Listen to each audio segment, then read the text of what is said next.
안녕하세요. 시작하도록 하겠습니다. 넘어가서 목에 대한 운동을 나타낸 표거든요. 표 집은 이제 핵심 포인트만 짧게 들어가자면, 여기가 이제 경추 1번, 그 다음에 이제 경추 2번 이렇게 연결돼 있죠. 그 경추 1번 위에 후두골이 있고, 여기서 이제 움직임이 일어나고, 경추 2번에서는 이런 움직임이 일어나죠. 그리고 나서 경추 2번 밑에 나머지 척추들이 이렇게 있는데, 그래서 첫 번째 관절, 두 번째 관절, 그 다음에 나머지 관절이라고 하고, 결론부터 말씀드리면은 이 나머지 관절에서 모든 움직임을 거의 다 담당한다고 보시면 됩니다. 이를테면 굴곡과 신전이 있잖아요. 그럼 굴곡과 신전은 첫 번째 관절이랑 두 번째 관절은 정말 조금만 담당하고 나머지 관절에서 거의 다 일어난다. 빵 굴곡 같은 경우에도 첫 번째랑 두 번째는 거의 다 일어나지 않고 나머지 관절에서 일어난다. 근데 이제 회전은 첫 번째 관절에서는 일어나지 않고 두 번째 관절에서 45도 정도가 일어나고 나머지 관절에서 45도가 일어나거든요. 두 번째 관절에서만 거의 목 움직임의 절반을 차지를 하잖아요. 굉장히 많이 일어나고 그 다음에 나머지 관절에서 일어난다. 그거를 보여주는 표인데, 여기 보면은 경추의 굴곡 신전은 굴곡은 45도, 신전은 85도거든요. 근데 첫 번째 관절에서 굴곡은 5도, 두 번째 관절에서도 굴곡은 5도밖에 안 돼요. 근데 첫 번째 관절에서 신전 10도, 두 번째 관절에서도 신전이 10도밖에 안 돼요. 근데 이제 축회전 같은 경우에는 두 번째 관절에서 거의 45도, 나머지 영역에서 45도 그렇게 들어갑니다. 쭉 넘어가서 그림 9-46은 목의 신전을 말을 보여주는 거고요. 그 다음에 9-47은 목의 굴곡을 얘기하는 거죠. 저번에 말했듯이 목이 신전을 할 척추가 있으면 이 끝에 항인대가 있고 앞쪽에는 전종인대가 있다고 했죠. 경추 부위에. 그래서 신전할 때는 전종인대가 당겨지게 되고 굴곡할 때는 항인대가 당겨지게 된다. 그렇게 보시면 되고, 쭉 넘어가서 그 다음에 그림 9-2 표는 가장 많이 움직이는 경추에 대해서 얘기를 하는 건데, 여기 보시면 C4번, C5번, C5번, C6번 사이의 관절이 가장 많이 움직인다고 되어 있어요.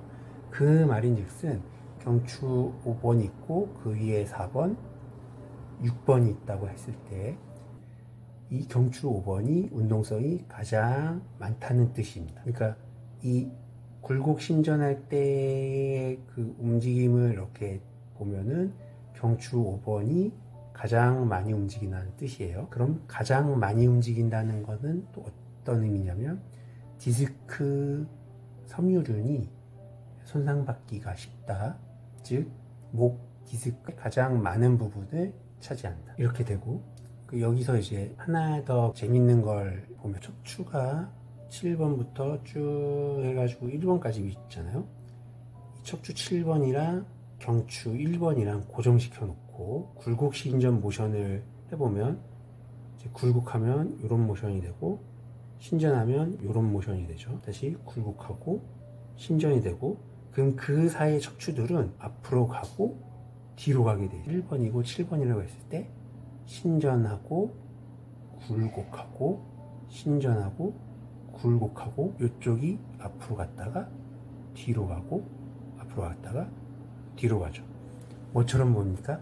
채찍처럼 보이죠? 그러니까 편타 손상이라고 해가지고 교통사고를 타나 처음에 뒤로 가면서 한번 손상받고 다시 앞으로 가면서 손상받죠. 채찍처럼 움직이면서 손상을 받는다. 넘어가서 그 다음에 이 그림 9-50은 우리가 이제 거북목, 전인 후인 말하지만 사실은 거북목에 대해서는 얘기는 하는 거죠. 거북목을 우리가 치료할 때 가장 유명한 운동 중에 하나가 뒤로 이렇게 보내는 거예요.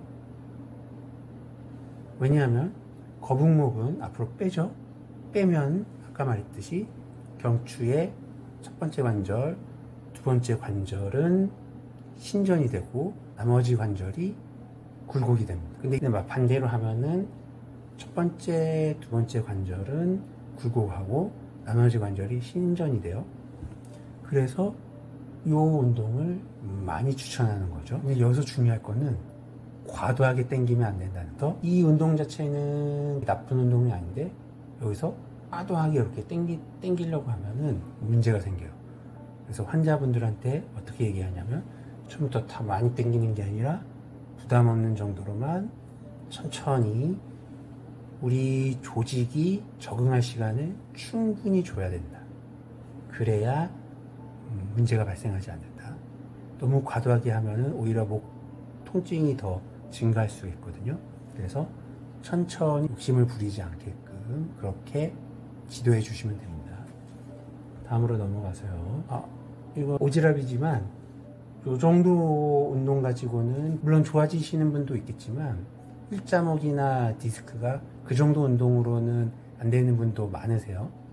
좀 더 발전된 운동을 해야 되는 환자도 훨씬 많다. 이렇게 들어가시면 되고, 그 다음에 그림 9-51은 경추의 회전이죠. 그 다음에 경추의 축굴. 여기서 한 가지 더 말씀드리자면, 자, 경추 같은 경우는 이 축구를 할 때 약간 회전이 일어납니다. 회전이. 왜냐하면 여기 척추관 관절 자체가 45도로 붙어 있기 때문에 할 때 살짝 회전이 일어나요. 하지만 이 회전에 대해서 너무 깊게 생각하지 않으셔도 되는 게, 회전이 일어나지만 그렇게 많이 일어나지는 않는다. 한 분절당 회전은 굉장히 조금 일어난다. 그렇게 보시면 될 거예요. 그 다음에 표 9-11은 흉추인데, 흉추는 12개가 있죠. 그러니까 목, 가슴, 허리 중에 흉추에서 이루어지는 관절이, 척추 관절이 굉장히 많아요. 그 말인즉슨 흉추 하나하나 관절이 이루는 각이 굉장히 적더라도 이루는 게 많기 때문에 큰 움직임이 일어난다. 그래서 늑골로 인해서 흉추 움직임이 제한이 받지만 이 흉추 자체가 워낙 많기 때문에 다 합치면 어느 정도 각도가 이루어진다. 이렇게 보시면 됩니다. 그래서 굴곡이 30에서 40도 정도 되고 신전이 20에서 25도 정도 되는데 전체가 한 60도 정도로 보시면 될 것 같고, 그래서 축회전은 30도, 축굴은 25도 정도. 특징은 신전 막상 한 20에서 25도 정도밖에 안 되니까 신전은 그렇게 크게 일어나지 않는다는 거예요. 넘어가서 그 다음에 9-54는 이거는 흉추와 요추가 동시에 일어나는 굴곡입니다. 흉추와 요추가 굴곡하면서 나오는 각도가 한 85도 정도 되거든요. 근데 이제 흉추에서 한 35도 정도를 잡는다고 하면 요추에서 굴곡이 50 정도 일어나는 거죠. 근데 요추는 5개 뼈밖에 없는데 굴곡했을 때 50 정도 일어나니까 요추 자체에서는 굴곡이 많이 일어나는 거죠. 넘어가서 흉추와 요추 신전 40도 정도 되는데, 흉추 신전이 한 25도 정도로 하면 요추에서 신전 각도는 15도 정도 되는데 굴곡할 때는 50도라 그랬죠. 그래서 요추에서 신전할 여기 척추관 관절 부딪히는 현상이 일어나기도 하거든요. 이 척추관 관절에서 더 이상 신전을 못하도록 그 움직임을 제한하는 경향이 있어요. 그래서 신전이 굴곡보다 적게 일어난다. 넘어가서 그 다음에 흉요추 회전, 경추에서 1번, 2번에서 45도 일어나고 나머지 경추에서 45도 일어나니까 90도라고 그랬죠. 총 척추의 회전이 125도 정도 돼요. 125도에서 90도를 빼면 한 35도 정도 되죠. 근데 흉추가 12개, 요추 5개니까 17개의 척추가 있는데 35도밖에 일어나지 않는 겁니다. 그러니까 하나의 척추당 회전은 굉장히 제한되어 있다.